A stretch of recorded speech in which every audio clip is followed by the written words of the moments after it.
मोर सोइया जी बर तोहफा देले गोर लगैया जी ए सखी बड़ा निक हवे मोर सोइया जी बर तोहफा देले गोर लगैया जी एही यादा हमहु मरी हो ए सखिया अरे सखिया मुँह देखाई में सोइया दिले बासोना टाके घरी हो ए सखिया मुँह देखाई में रजऊ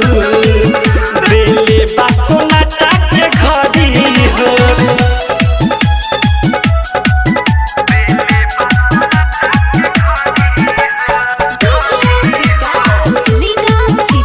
Recording by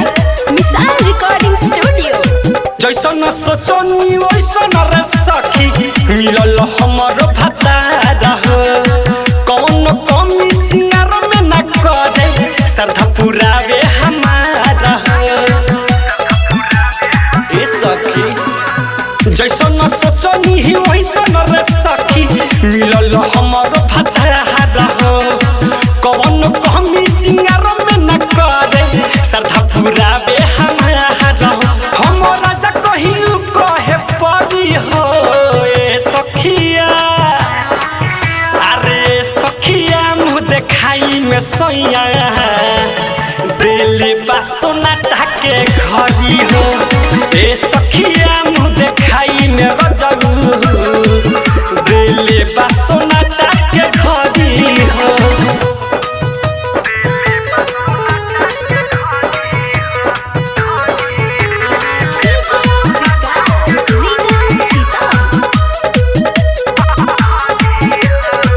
फेस पहर दम रखे समाइल पिया मिठू मिसाइल हो मीठा मीठा खाली बात बोलेला